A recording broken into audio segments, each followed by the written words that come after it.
यानी कि शेषनाग पर लेटे हुए देखते हैं हम लोग। उसके नीचे क्षीर सागर की लहरें होती हैं और चारों ओर दिव्य प्रकाश फैला होता है।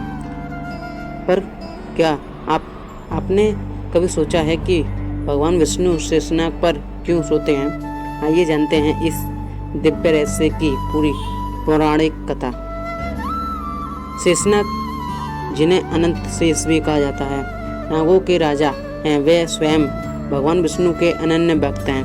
उनका जन्म कश्यप ऋषि और उनकी पत्नी क्रतु से हुआ था।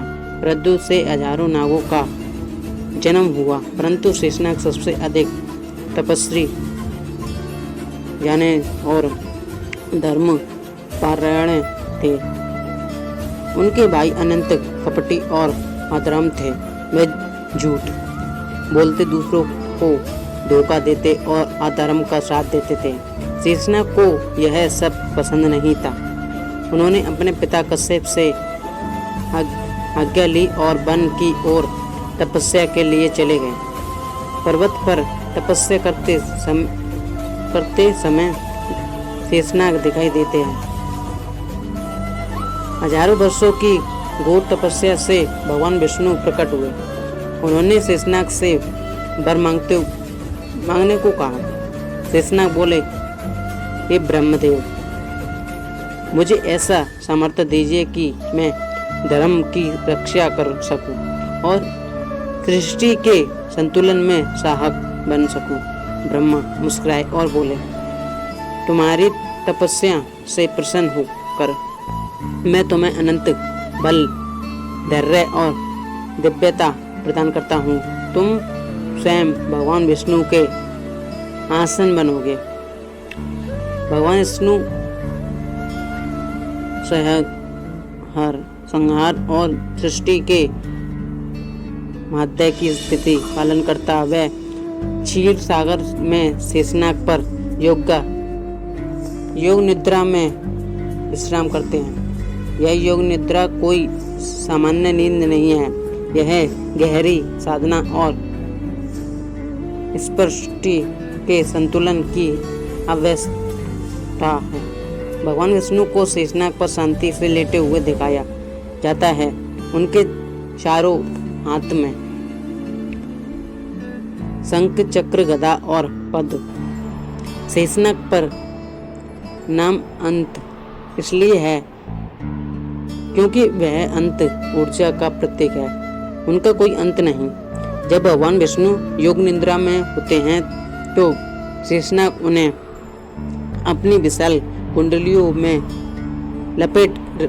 लपेटकर सहारा देते हैं, जिससे संसार की ऊर्जाएं संतुलित रहती है।